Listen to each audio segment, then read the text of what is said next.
मान गए मोदी। जी हां, जिस ठसक के साथ गुजरात के मुख्यमंत्री नरेंद्र मोदी ने दिल्ली की सत्ता पर काबिज होने का अभियान चलाया, एग्जिट पोल के नतीजे बता रहे हैं मोदी उसी ठसक के साथ प्रधानमंत्री पद की ताजपोशी करने जा रहे हैं। इंडिया टुडे, सिस्रो समेत तमाम एग्जिट पोल का अनुमान है कि लोकसभा चुनाव में बीजेपी की अगुवाई वाला एनडीए बहुमत हासिल कर लेगा। दिल्ली में सरकार तो बनने वाली है, पक्का है। इस बार दिल्ली में जो सरकार बनेगी वो 300 से भी ज्यादा सीटें जीत करके बनेगी। मान गए मोदी जी। जो कहा अब वो हकीकत का रूप लेता नजर आने लगा है। कम से कम एग्जिट पोल के नतीजे तो चीख चीख कर यही कहने लगे हैं कि अब की बार मोदी सरकार। इंडिया टुडे ग्रुप और सिसेरो एग्जिट पोल के अनुमानों के मुताबिक एनडीए 272 का जादुई आंकड़ा छू रहा है। इसमें बीजेपी अकेले दम पर 221 सीटें लाती दिख रही है।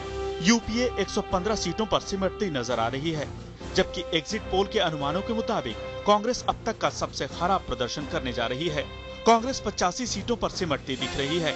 अन्य के खाते में 156 सीटें जा रही हैं। हालांकि बीजेपी की माने तो एनडीए का आंकड़ा आसानी से 300 सीटों के पार जाएगा। बीजेपी का आंकड़ा मेरे अंदाज के हिसाब से, मेरा व्यक्तिगत अंदाज है, जो कार्यकर्ताओं से बात होती है इसके आधार पर अंदाज है, बीजेपी का आंकड़ा 250 से 60 के बीच में रहेगा और एनडीए करीब करीब 300 के आसपास रहेगा। एनडीए सरकार का अनुमान सिर्फ इंडिया टुडे सिसेरो के एग्जिट पोल का नहीं है, बल्कि तमाम एग्जिट पोल में ऐसे ही अनुमान जताए गए हैं। India TV C voter 289 seat, news 24 Chanakya 340 seat, ABP Nielsen 281 seat, Times Now ORG 249 seat और सीएनएन आईबीएन सीएसडीएस के एग्जिट पोल में एनडीए को 270 से 282 सीटें मिलती दिख रही हैं। इशारा साफ है कि अब की बार मोदी सरकार। ये इस बात का संकेत दे रहे हैं कि नरेंद्र मोदी इस देश के प्रधानमंत्री बनने वाले हैं और देश की जनता ने कांग्रेस मुक्त भारत को जो हमने संकल्प लिया था उसको पूरा कर दिया है। 16 तारीख को वोटों की गिनती में अगर एग्जिट पोल के इन नतीजों पर मुहर लग गई तो यकीनन ये नरेंद्र मोदी की सबसे बड़ी व्यक्तिगत उपलब्धि होगी। कभी लाल किले की प्रतिकृति के साथ विशाल रैली, तो 15 अगस्त को प्रधानमंत्री मनमोहन सिंह के समानांतर रैली, 3D प्रचार, चाय पर चर्चा और पूरे देश में तूफानी भ्रमण। बीजेपी के संगठन और अपनी आक्रामक प्रचार शैली से उन्होंने जो माहौल पैदा किया, एग्जिट पोल के नतीजे के मुताबिक वो लहर में तब्दील हो गया। भारतीय जनता पार्टी के कार्यकर्ताओं को, नेतृत्व को, जिले के और तहसील के नेतृत्व को छांटा गया है, तराशा गया है और उसके आधार पर 9-10 महीने के परिश्रम से इस वेव को खड़ा किया गया है और जो पूरे देश की हवा थी उसने हमें बहुत मदद करी है। एग्जिट पोल के नतीजों से कुछ चीजें साफ निकलकर सामने आ रही हैं। बीजेपी पहली बार 200 सीटों का आंकड़ा पार करती दिख रही है। इससे पहले 1998-99 में बीजेपी ने अकेले दम पर 186 सीटें जीती थी। अगर अमित शाह के अनुमानों के मुताबिक बीजेपी 250 का आंकड़ा पार करने में कामयाब रही तो 1984 के बाद किसी अकेली पार्टी का सबसे शानदार प्रदर्शन होगा। 1984 में कांग्रेस को 415 सीटें मिली थी। वहीं एग्जिट पोल के मुताबिक कांग्रेस पहली बार 100 सीटों के नीचे सिमटने जा रही है। कांग्रेस का सबसे खराब प्रदर्शन 1999 में रहा था, जब उसे सिर्फ 114 सीटें मिली थी। फिलहाल ये बातें एग्जिट पोल पर आधारित हैं। असली नतीजे तो 16 मई को सामने आएंगे, जब वोटों की गिनती होगी।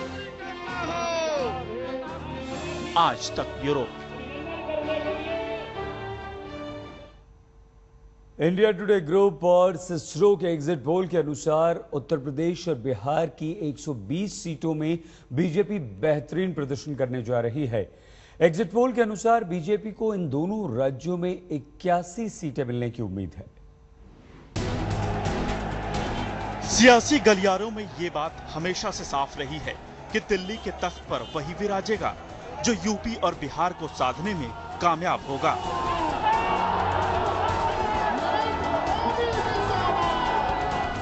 16 मई को आने वाले नतीजे अगर एग्जिट पोल की लाइन पर ही आए तो यह कांग्रेस की सबसे करारी और ऐतिहासिक हार होगी। बीजेपी के टारगेट 272 के ब्लूप्रिंट में उत्तर प्रदेश और बिहार में अच्छा प्रदर्शन करना सबसे अव्वल था। इंडिया टुडे ग्रुप और सिसेरो के एग्जिट पोल के मुताबिक यूपी में बीजेपी को 48 से 56 सीटें मिलने का अनुमान है। कांग्रेस 4 से 6 सीटों में सिमट जाएगी। एसपी को सिर्फ 10 से 14 सीटें मिलने के आसार हैं, जबकि मायावती को महज 6 से 10 सीटें मिलने का अनुमान है। बिहार में भी बीजेपी अच्छी हालत में दिख रही है। मोदी के नाम पर अलग हुए नीतीश का डब्बा गोल हो गया है। बिहार में बीजेपी के खाते में 21 से 25 सीटें मिलने का अनुमान है, जबकि जेडीयू को 4 से 6 सीट ही मिल रहे हैं। आरजेडी कांग्रेस गठबंधन को 8 से 12 सीटें मिलने की उम्मीद जताई जा रही है।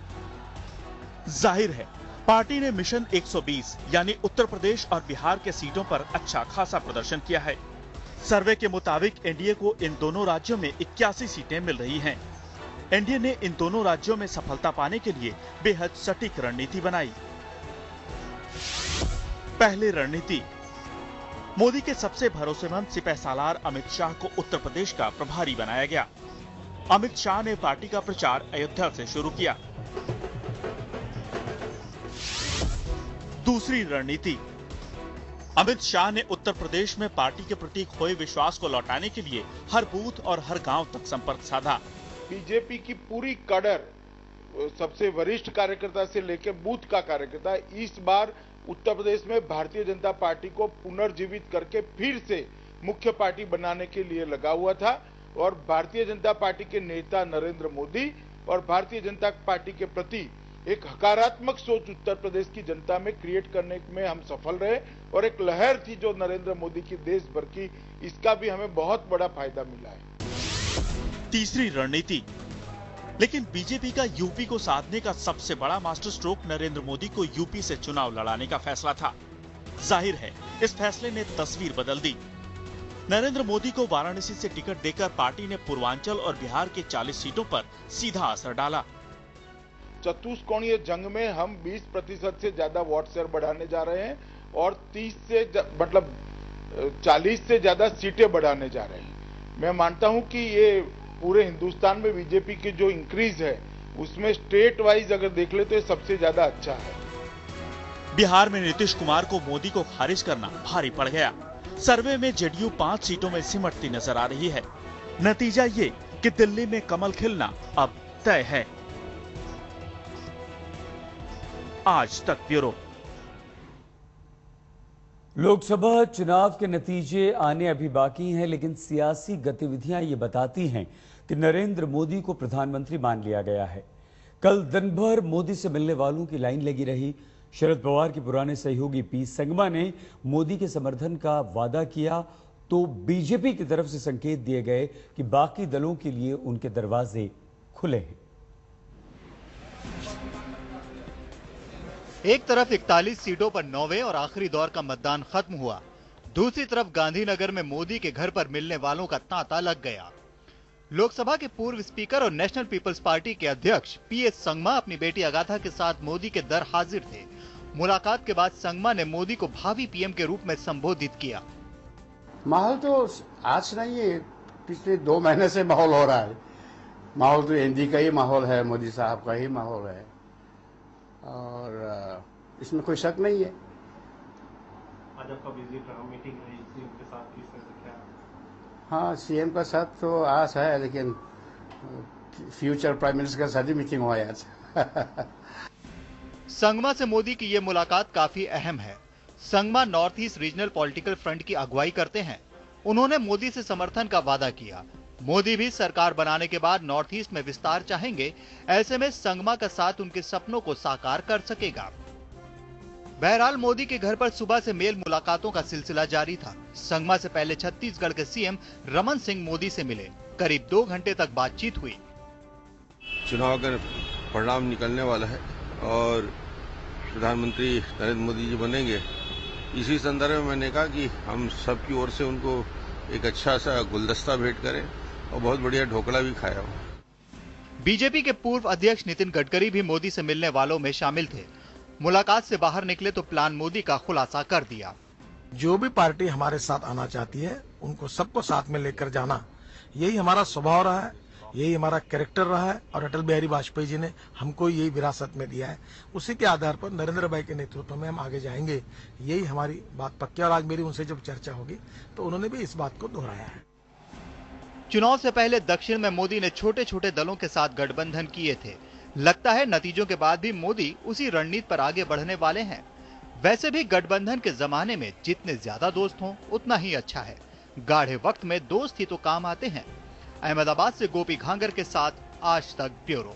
मान गए नरेंद्र मोदी, चुनाव खत्म हो चुका है, नतीजे आने बाकी हैं, लेकिन जो एग्जिट पोल हुए उसमें नरेंद्र मोदी का डंका बजा। मतदान खत्म होने के बाद मोदी ने अपने ब्लॉग में अपनी दिल की बातें कही।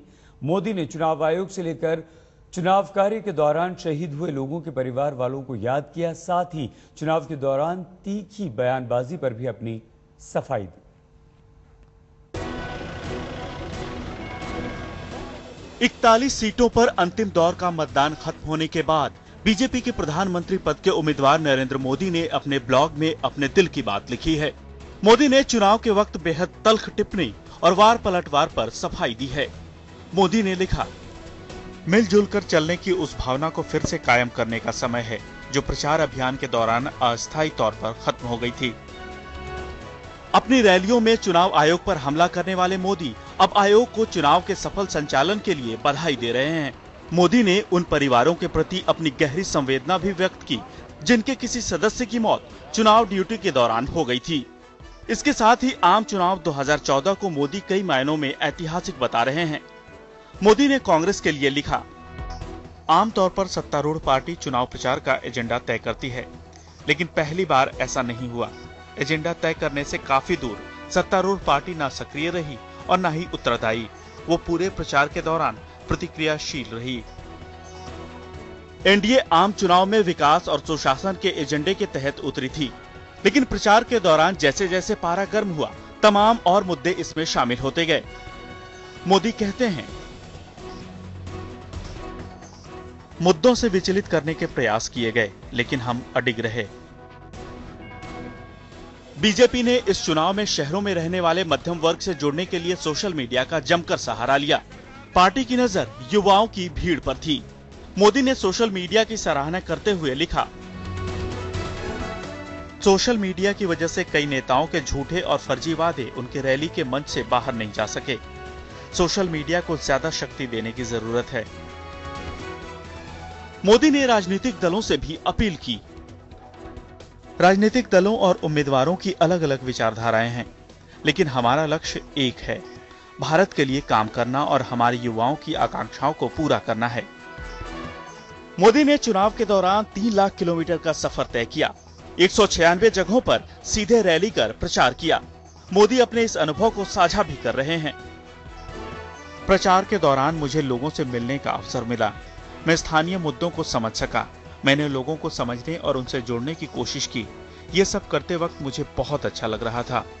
हालांकि इन राज्यों के स्थानीय मुद्दों पर वैसी चर्चा नहीं हो सकी जैसी होनी चाहिए थी।